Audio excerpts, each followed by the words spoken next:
तर नाशिकची निवड का केली आहे धाड सत्रासाठी हे जरा संशोधन पत्रकारांनी केलं पाहिजे. हे सगळे ज्यांच्यावर धाडी पडलेले आहेत त्यांचे संबंध सरकारमधल्या कोणाशी आहे, ते कोणाचे फायनान्सर आहेत, त्यांच्याकडे कोणाची गुंतवणूक आहे याचा शोध उच्च पातळीवरून सुरू आहे. गेल्या 1.5 वर्षामध्ये सरकारमध्ये जो मोठ्या प्रमाणात भ्रष्टाचार आणि लुटमार झाली आहे तो लुटमारीचा पैसा कुठे गुंतवलाय? मोठ्या प्रमाणात नाशिकमध्ये आहे. नाशिकमध्ये फक्त ललित पाटील नाही, हाय प्रोफाईल पांढरपेशे हे असे ललित पाटील जे आहेत त्यांच्यावर या धाडी पडल्या आहेत आणि त्यांची नावं जाहीर करा. हे जे सगळे ठेकेदार आहेत किंवा बिल्डर्स आहेत हे तुम्हाला त्यांचे मुख्य सूत्रधार कोण आहेत मंत्रालयातले किंवा राजकारणातले हे स्पष्ट होईल. कोट्यवधी रुपयाची माहिती समोर आलेली आहे अँटी करप्शन विभागाकडे, इन्कम टॅक्सकडे आणि अन्य तपास यंत्रणाकडे. एवढंच सध्या सांगू शकतो. मुंबई, नाशिक, पुणे आणि जळगाव आणि संभाजीनगर या प्रमुख शहरातल्या बिल्डरांकडे आणि ठेकेदारांकडे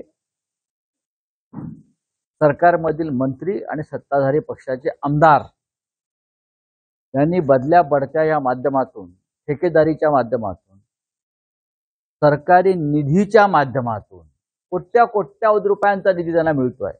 आमच्या लोकांना मिळत नाहीये, माहिती आहे तुम्हाला.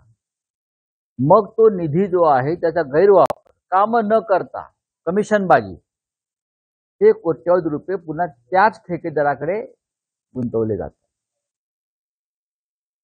बिल्डरांकडे गुंतवले जात आहेत. त्याची संपूर्ण माहिती काही अधिकारी जे असतात ते सगळेच निंदे नसतात, यंत्रणा काम करत असते आणि त्यांच्या फायली बनत आहे आणि सगळी माहिती दिल्लीपर्यंत गेलेली आहे. बस बोला.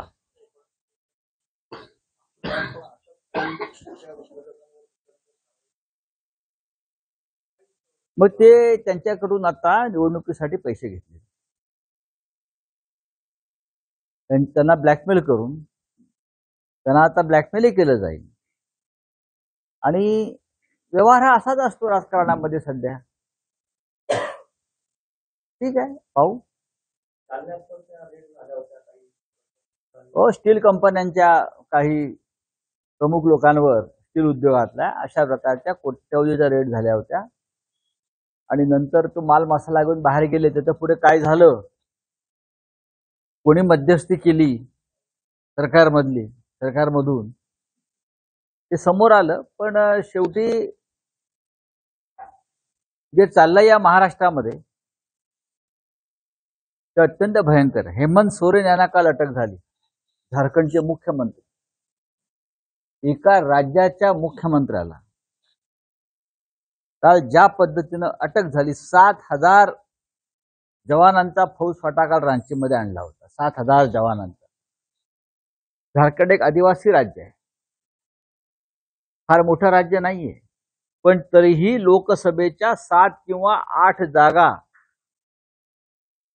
भाजपला आपल्या ताब्यात घ्यायच्या आहेत. जसं चंदीगडचं महापौरपद ताब्यात घेतलं झुंडशाहीने त्या पद्धतीनं. आणि हेमंत सोरेन हा एक खमक्या मुख्यमंत्री त्यात अडथळा ठरू शकेल म्हणून काल एक जुनं प्रकरण 7 एकर जमिनीचं काढून 7 एकर काढून त्यांना अटक केली. कोट्यवधी हजारो कोटीचे घोटाळे महाराष्ट्रात झाले. स्वतः प्रधानमंत्र्यांनी सांगितले. शिखर बँक घोटाळा, सिंचन बँक घोटाळा, त्याला क्लीन चिट आहे काल. आणि हेमंत सोरेनला तिकडे अटक आहे. हसन मुश्रीफ असतील, भावना गवळी असतील, प्रफुल्लभाई पटेल असतील, मी कोणावरती व्यक्तिगत टीका करत नाही, पण हेमंत सोरेनला अटक. हेमंत सोरेनपेक्षा गंभीर स्वरूपाचे आरोप हे आसामच्या मुख्यमंत्र्यांवर भारतीय जनता पक्षाने केले होते. ईडीच्या आरोपपत्रात त्यांचं त्या प्रकारचे आरोप आहेत. पण ते आज आसामचे मुख्यमंत्री आहेत. पण हेमंत सोरेन यांना अटक करण्यात आली, हे लक्षात घ्या. अशा प्रकारचं हे राज्य या देशात सुरू आहे. आज रोहित पवारांच्या कारखान्याचा विषय आणि अजित पवारांच्या जरंडेश्वर कारखान्याचा विषय सारखाच आहे.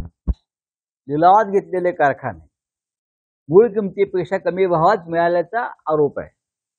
जो आरोप अजित पवारांवरती आहे तो रोहित पवार किंवा अन्य अनेक 60-65 लोकांनी अशा प्रकारचे कारखाने घेतले आहेत. पण ईडीच्या दारात चक्रा कोण मारतायत? रोहित पवार. कारण ते भाजपला मिंधे नाहीयेत, ते भाजप पुढे झुकले नाहीयेत आणि झुकणार नाहीयेत. नितीश कुमार यांच्या निकटवर्तीयांवर धाडी पडल्या 2 महिन्यापूर्वी ईडीच्या. आपल्याला माहीत नसेल सांगतो. जनता दल युनायटेडचे खजिनदार, त्या पक्षाचे खजिनदार, त्या पक्षाच्या प्रमुख नेत्यांचे काही नातेवाईक, त्यांना अर्थपुरवठा करणारे प्रमुख लोक त्यांच्यावर बिहारमध्ये धाडी पडले आणि 2 महिन्यात नितीश कुमार हे भाजपवासी झाले. ही मोडस ऑपरेंडी. महाराष्ट्रामध्ये आम्ही वाकलो नाही. महाराष्ट्रात शरद पवार असतील, रोहित पवार असतील, अन्य प्रमुख नेते असतील, ते ठामपणे उभे आहेत. काय हवं ते करा, आम्ही तुमच्या झुंडशाही पुढे झुकणार नाही. अरविंद केजरीवाल यांना 7 समन्स आले, तेही जायला तयार नाहीत. ते कारवाईला सामोरे जायला तयार आहेत. आणि मला खात्री आहे जे प्रमुख लोक आम्ही आहोत सगळे, त्यांच्यामुळे त्या देशामध्ये लोकशाहीचं रक्षण होईल, क्रांतीची ठिणगी पडेल आणि उद्याच्या लोकसभा निवडणुकीमध्ये जनतेला शाणपण येईल आणि ही सत्ता उलथवली जाईल.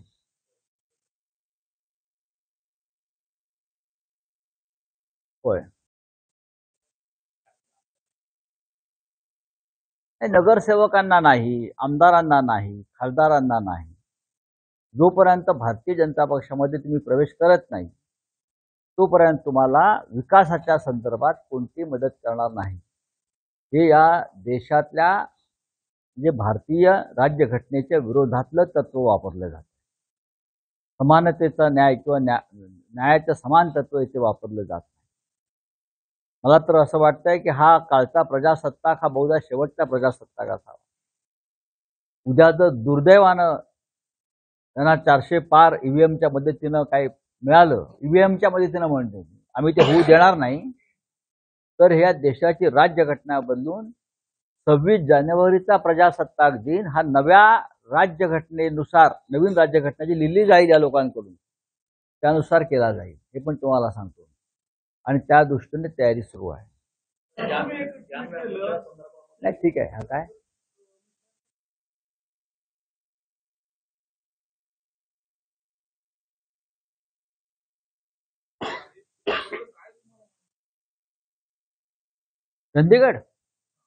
चंदीगडच्या महापौर पदाच्या निवडणुकीमध्ये आम्हाला काय म्हणायला पाहिजे? तुम्ही म्हणायला पाहिजे. तुम्ही मला काय विचारताय? मीडिया मला काय विचारतोय हा प्रश्न? ज्या पद्धतीनं पीठासीन अधिकाऱ्यानं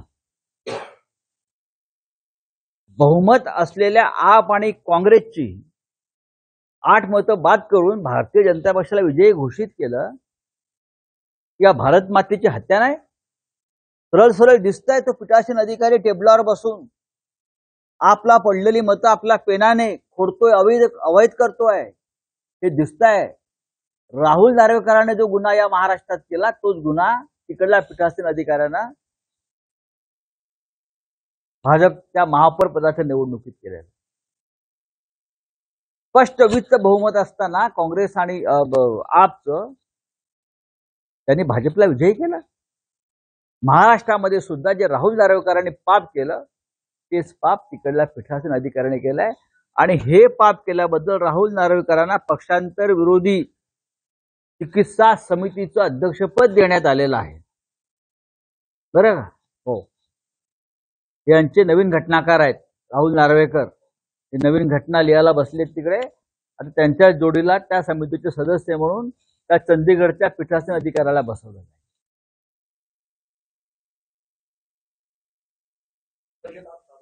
ते होऊ द्या हो, ते निवडणुकीचं बजेट आहे. ते काय तुम्हाला काय मिळणार आहे? शेतकऱ्यांना काय मिळणार आहे? इकडल्या कांदा उत्पादकांना काय मिळणार आहे? शेतकऱ्यांना नुकसान भरपाईचा चेक येणार आहे का? तो 20 रुपये आणि 25 रुपयाचाच येणार आहे.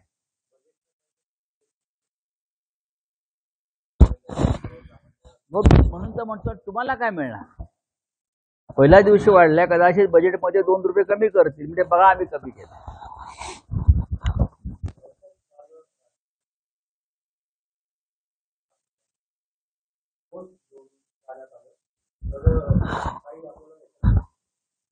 कदाचित मी म्हटलं नवीन प्रजासत्ताक साजरा केला जाईल, नवीन राज्यघटना तयार केला जाईल. मी जे म्हणतोय त्याला हे जोडून घ्या की नवीन राज्यघटना लिहिण्याची तयारी, की नवीन राज्यघटना. उद्या देशाचे राष्ट्रपती किंवा पंतप्रधान हे धार्मिक मिरवणुकीतून सुद्धा संसदेत येऊ शकतात. देश हा इराणच्या दिशेने चालला. इराणमध्ये आयतुल्ला खोमेनीने ज्या पद्धतीनं राज्य केलं, तशी खोमेनीशाही भारतामध्ये आणून हा देश 500 वर्ष मागे नेण्याची प्रक्रिया सुरू झालेली आहे. ज्ञान, विज्ञान, तंत्रज्ञानाच्या बाबतीत देशाला जी प्रगती पथावर आपण नेलं होतं 70 वर्षामध्ये, पण मोदी, शहा आणि त्यांचे लोक देशाला 500 वर्षा जुन्या अशा अश्मयुगात नेण्याच्या विचारात आहेत. लोकांना जर मान्य असेल तर त्यांनी ते स्वीकार.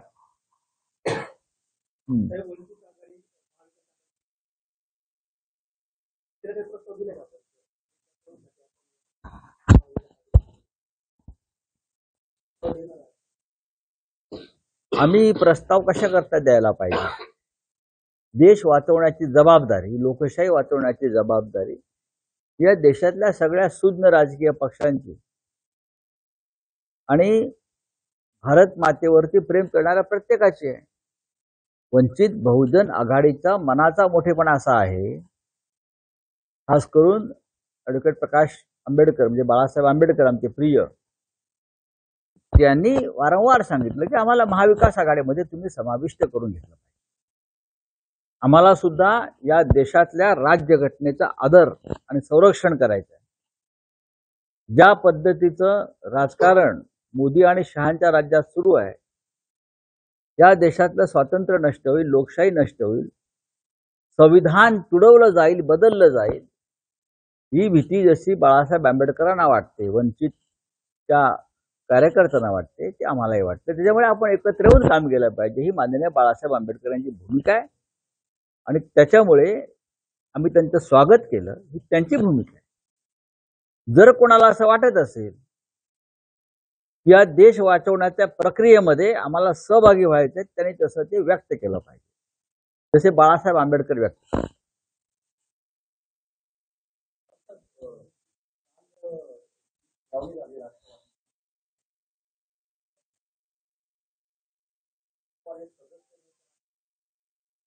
बघा, काल ते वक्तव्य करत असताना त्यांच्या समोरची त्यांना भ्रष्टाचारासंदर्भात जी क्लीन चिटचा कागद मिळाला तो आला असेल, त्याच्यामुळे ते गांगरले असतील.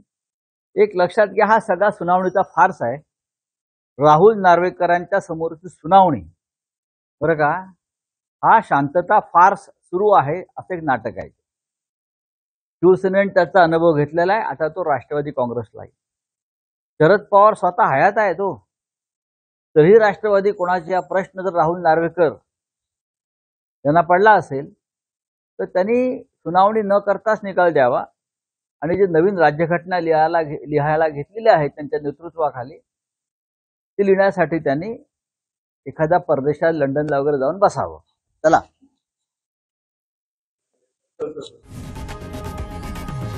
लोकशाही मराठी ऐका, पहा, जागरूक रहा.